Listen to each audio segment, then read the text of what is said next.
If you're newly diagnosed with rheumatoid arthritis and maybe you're waiting for your medication to kick in, or you don't have any medication yet, and you've found yourself in a severe and prolonged rheumatoid arthritis flare, this video is for you. My name is Ellen, and I was diagnosed with RA in 2010 when I was 18, and this channel is where I share everything I've learned since then. And everything I'm about to tell you is what I wish I would have known back then. There is no real relief from a flare other than medication.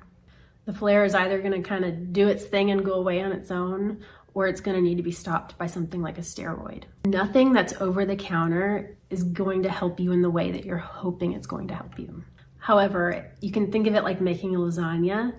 Each little thing I'm about to tell you doesn't mean a whole lot on its own, but when you layer all of this stuff together, it becomes something that might actually be able to help you. The first layer of this lasagna we're making is going to be pain medicine, making sure you have some kind of pain medicine in your system most of the time. For an autoimmune disease like rheumatoid arthritis, NSAIDs are usually the go-to pain medication. Check with your doctor as to whether or not you can take NSAIDs. There are other options for pain medication. I'm not going to talk a whole lot about pain meds on here just because I am not a doctor. But the first thing I would do is make sure I have something in my system. The second layer is I would think about using some sort of a cream or a balm to apply to my skin. There are creams that have NSAID in it, like Voltaren. Creams with NSAIDs, really any cream, tends to work best for the joints that are closer to the skin. So anything on your hands, your feet, your ankles, your elbows, they're not going to be as helpful for things like your shoulder or your hip. Other examples would be Tiger Balm or Icy Hot. These are creams that produce a hot or cold sensation, and those sensations are meant to draw your mind away from the pain a little bit. Is Tiger Balm going to take your pain away? No, not at all. But we're not done with our lasagna. The third thing I would do is I would get out my heating pad or my little gloves that I put in the microwave to warm up, or I would get out an ice pack or some sort of a cooling wrap, and I would apply heat and ice to my joints. Each joint is a little bit different, and honestly, each flare is a little bit different. For example, my hands really love hot water, but heat always really aggravates my shoulder, and so I use ice on my shoulders. You're gonna have to experiment a little bit.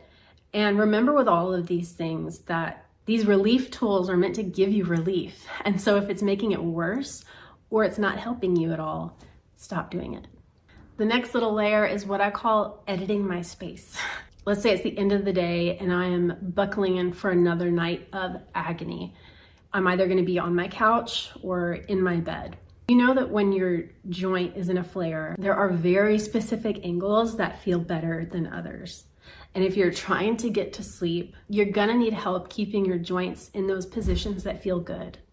So you can get a t-shirt and roll it up or bunch it up to stuff it up under a joint. You can get pillows to put underneath your legs. You can get, like I said, towels. You can get your stuffed animals. Whatever you have around you, make sure you have things that you can grab to help prop things up where they need to go. You'll want to look into assistive devices. These are the little gadgets that people have created to help make your life easier. There's something for everything. They make wands that hold toilet paper so that you can easily wipe. They make stands that hold your blow dryer so that you can blow dry your hair even when your shoulders and arms don't work. You'll need to get gloves for your hands. They make these things called compression gloves, and they're these tight gloves that provide just a little bit of pressure, and that pressure can be really relieving for pain. There's also adaptive clothing. They make bras that are easier to take on and off. There's clothing that's easier to take on and off. There's a whole world out there of stuff made for folks with disabilities, and I encourage you to just get on the internet one day and start browsing.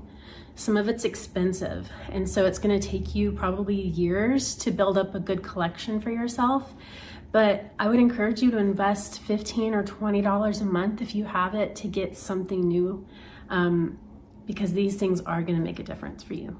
The last layer of this lasagna, and please do not roll your eyes, is going to be any technique for mindfulness or relaxation.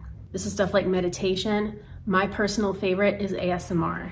I would venture to say that for me personally, ASMR is one of the most beneficial things for me during a flare. A lot of pain in these flares is mental.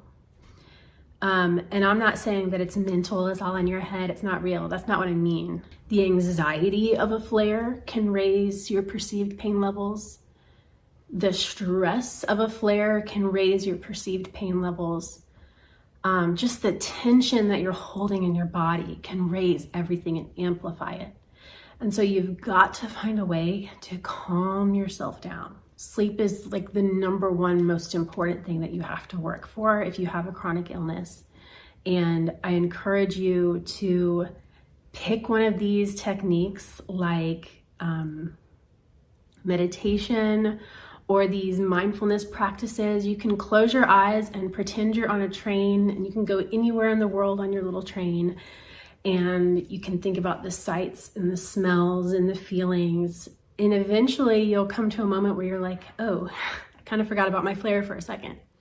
That's the goal. If you're a seasoned veteran, I would love to know what tips you have for everybody else. So leave comments below. Feel free to ask questions. You can visit flarefamily.com. I have all kinds of handouts that you can download. These are easy to read informational sheets that you can give friends and family. There's even stuff that you can keep for yourself to help you. Thanks for watching.